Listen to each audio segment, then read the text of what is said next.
Добрий день, друзі. Good afternoon, dear friends. Ukraine Media Center continues working for you, and now I'd like to introduce in our studio Yevhen Kramarenko, head of the State Agency for the Management of the Exclusion Zone, and we'll discuss with Yevhen the current situation in the area of Chernobyl nuclear power plant and consequences of its temporary occupation by the Russian military. You're welcome. Yevhen, could please tell us about the consequences, and then how is it going about restoration of normal operations? Thank you. For almost 1 month, we refrained from speaking in public because the territory of the exclusion zone was occupied by the enemy, and we have our personnel there. We had our communication channels of which the invaders were unaware, and there was a lot of valuable information, and so we did not speak much because there was a special situation. Now we can share some information about what was happening during the occupation and now when we returned there. First of all, I would like to say that this is the first time ever worldwide that there were tanks and nuclear power plant aircraft flying over that power plant, ammo in that nuclear power plant. In Chernobyl nuclear power plant, the occupiers, the invaders, first of all arranged their stuff, and they brought about 50 heavy vehicles to its territory. They had their command center in the nuclear power plant and in the sanitary facility, also in the area of that power plant. They placed about 1,000 their servicemen who remained there all the time. We called more than once on our own and through a state regulator, nuclear regulator, we called the International Atomic Energy Agency for them to somehow force the aggressor to leave the dangerous facilities in the exclusion zone. And it was not in vain. Mr. Grossi finally visited the Ukraine, and I hope that his efforts also contributed to the fact that the occupiers left nuclear power plant in Chernobyl. We don't know all the details, but still. Also, everybody is interested in the situation about so-called Red Forest. I'd like to tell you that the whole territory of the exclusion zone is contaminated to some extent. That's why it's fenced. That's why there is a special mode of operation one has to comply with when staying in that exclusion zone. However, the occupiers made their trenches in many places, so they made trenches, shelters for their big vehicles, and they even, as we saw, they even created their kitchens underground, sort of tents and fortifications, and one of those fortified positions was near the place where radioactive waste was temporarily placed, so-called Red Forest, where the level of radiation was among the highest in the whole exclusion zone. And when being there, the invaders were breathing with that dust, and they were active physically, so they would breathe more actively, and they inhaled those radionuclides. So, to understand the exact dose that they got, you have to examine the person in medical facility, but we believe that very soon they will feel the consequences of that radiation that they received within the territory of the exclusion zone. And some of them would feel it in months, some of them in years, but anyway, all that personnel which has been there will feel it. Also, there are heavy vehicles, they were moving on filled roads in the exclusion zone in many places, and those cars and trucks and people were moving radionuclides with them, and they would raise dust, they would inhale it, and all the other personnel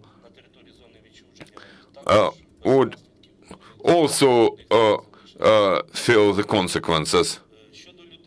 Now about people. People are most important to us.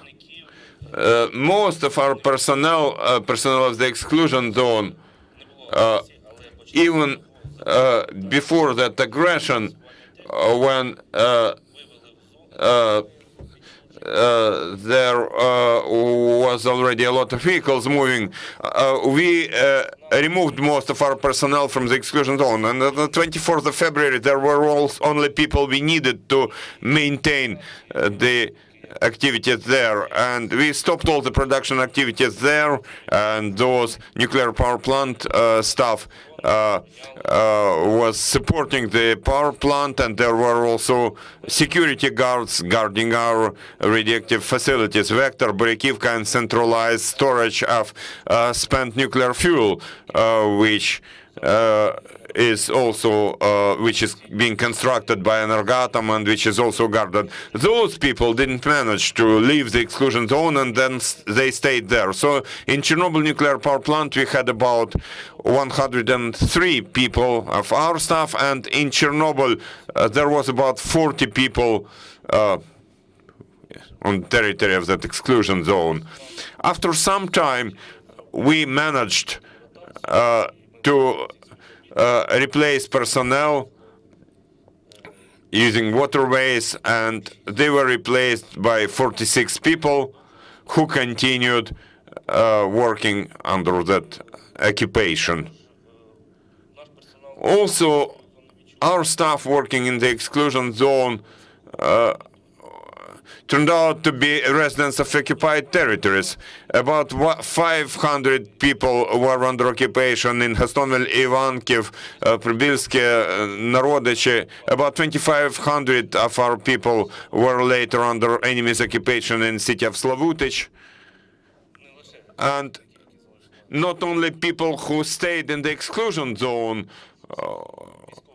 were under those war conditions, but all of them have seen the worst side of that aggression. Among our employees, we have 5 people who died, but they did not die in the exclusion zone. They died in those other occupied regions, occupied locations. And 4 people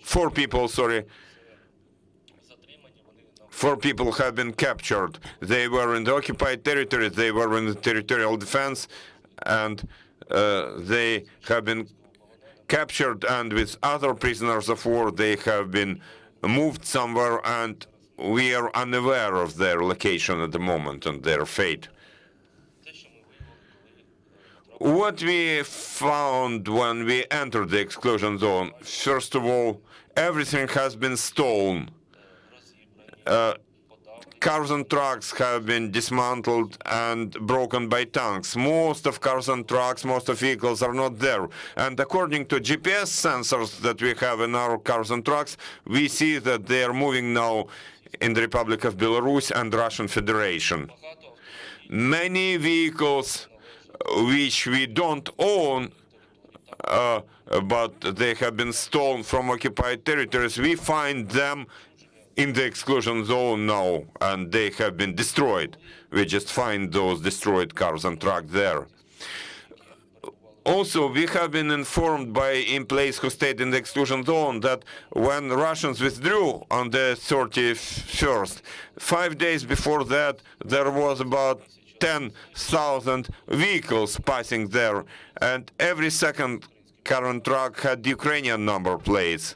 Those included both big cargo trucks and cars taken from our people or from our companies, property like taken, stolen from our people and companies. What's going on in the exclusion zone now? Now we have been relaunching our activities in the new conditions, when our offices and our property has been damaged and stolen. Jointly with the Ministry of Environment, We have been developing plans of restoration of our operations. We understand that the company will not be able to work in the way it used to work. So now we are trying to develop a plan of restoration of radioactive waste management in the exclusion zone. Also, now we have to be ready for new aggression. Currently, the territory of the exclusion zone is closed, and we have been trying to bring the minimum number of people there in order to restore the security guards activities, security guards operations and infrastructure. And we don't restore the whole operations in the exclusion zone. First of all, there are no communications, there's no electricity supply, and there are Ukrainian armed forces which also set their terms which we have to comply with. First of all, because there are still a lot of mines in the forests, and our employees keep hearing explode, and all visits are only accompanied by the armed forces of Ukraine and the national police when our employees come there. Now about restoring our activities. We have to completely review the security of our nuclear facilities.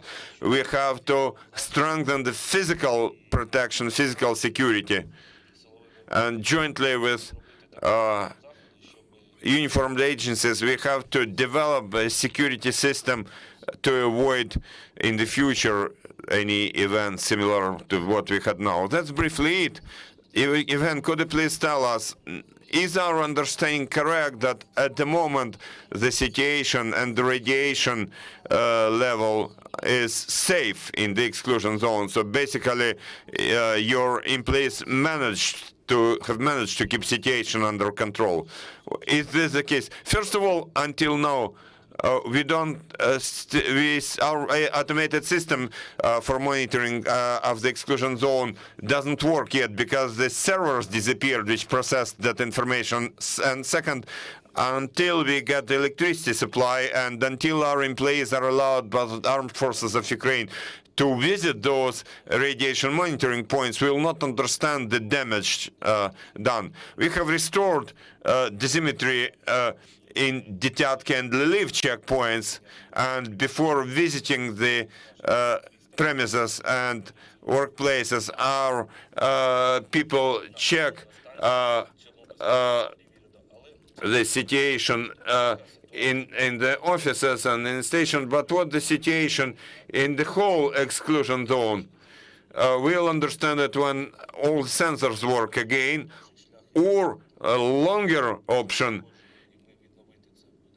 if they're really heavily damaged and if it'll take a long time, then we'll have to have our people coming there and checking manually whether we have any radiation accident or not. So we cannot say for sure now whether it's completely safe. Is our understanding correct that those servers that disappeared is also a result of those invaders, occupiers who stole that equipment? Well, they took a lot of things from there. Say from hostels, they even took personal chattels. For some reason, they took almost all clothes of our employees, including those uniforms our staff used there in the exclusion zone. We don't have that footwear there. All those computers have been dismantled, and in most of them, there are no hard disk drives and no memory anymore. So computers are mostly lacking those components. All the server equipment. Say, from some hostels, they even took mattresses and kitchenware, furniture, tables, chairs, microwave ovens, coffee makers. we cannot even establish everything because, we don't allow all, or we cannot, if all our staff would enter there, they would look and they say an accountant would check what is missing from her workplace, and those living in the hostels would see what is missing there. Now we can't even fully understand. Thank you. Dear journalists, you are welcome to ask your questions, but please use the microphone. Hi. Thanks very much. It's Luke Harding from the Guardian newspaper. A couple of questions. Can you describe what life was like under Russian occupation? How did the Russian soldiers and your staff live side by side for nearly a month? That's question one. Question two, do you have any information about what happened to the 169 members of the Ukraine National Guard who were taken away by Russian forces and who have disappeared? And lastly, I was part of a group of journalists on a press tour who went to the Exclusion zone yesterday, and we were not allowed inside. We spent all day waiting at the control point. Do you know why that happened?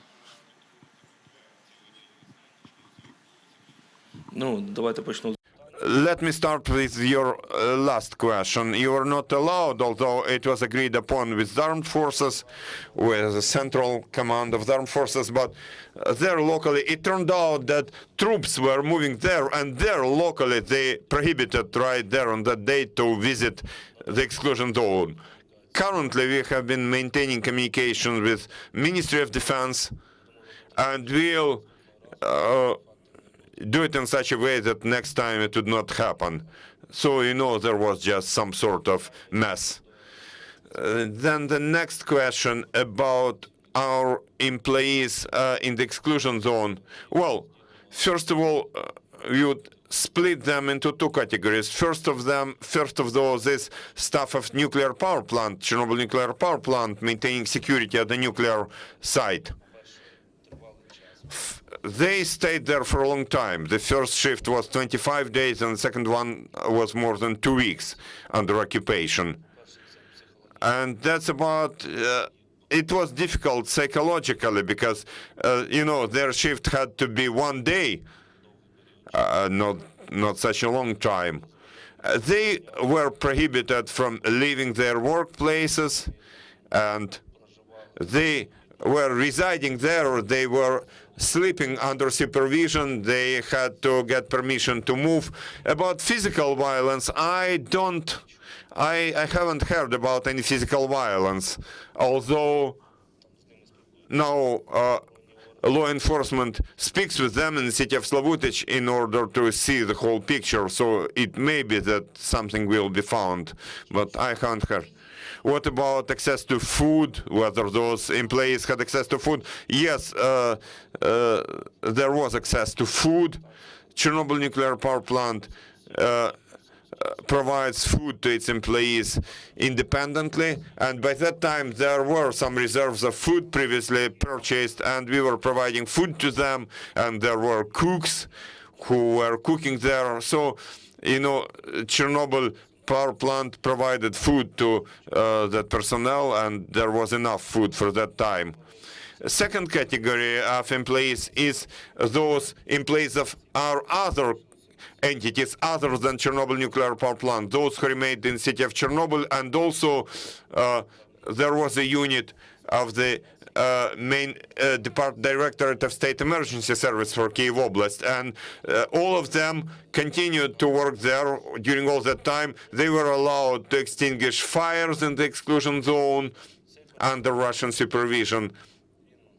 That stuff, those employees of other entities did not operate. They were prohibited from leaving the city of Chernobyl. They were checked, and those employees, they were lacking food. Although in a centralized way, that centralized radioactive waste management entity provided food for their employees. There was food in that exclusion zone, but after some period of time there was a shortage of that food. There were some facts. Now again, the law enforcement agencies have been investigating. There were some facts were not our employees, but those from other organizations. Our contractors were scorned. There was some derision, some torture. Now about the National Guard. Yeah, National Guard. When there was the first duty shift, after 25 days of staying in their places under occupation, there were 46 volunteers, 46 employees who volunteered to replace their colleagues. And one of them was a woman who was a woman and a mother. She was a wife of a National Guard member and mother of another National Guard member. And both those National Guard members were there at Chernobyl power plant. And we were told by employees that on the 31st, about lunchtime, they were all gathered in the conference room. They were counted. They tied somehow their hands, not by handcuffs, but in some other way. They were put into cars and they were taken from there. And we are unaware of their current location. You better ask the Ministry of Internal Affairs, who may have information. Thank you. Any more questions? Friends, you're welcome.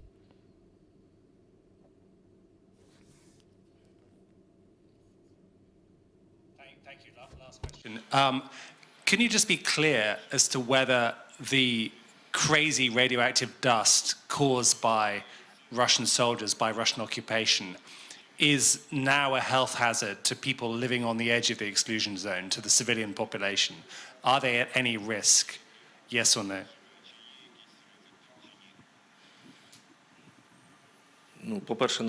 First of all, we have to check the whole exclusion zone to investigate. But the dust raised there, you know, they were breathing, those Russians were breathing the dust, and after some short time the dust would come down and it's still there in the exclusion zone. But we'll investigate into this issue after complete renewal of our activities in the exclusion zone. Thank you, Yevhen. Thank you for joining us.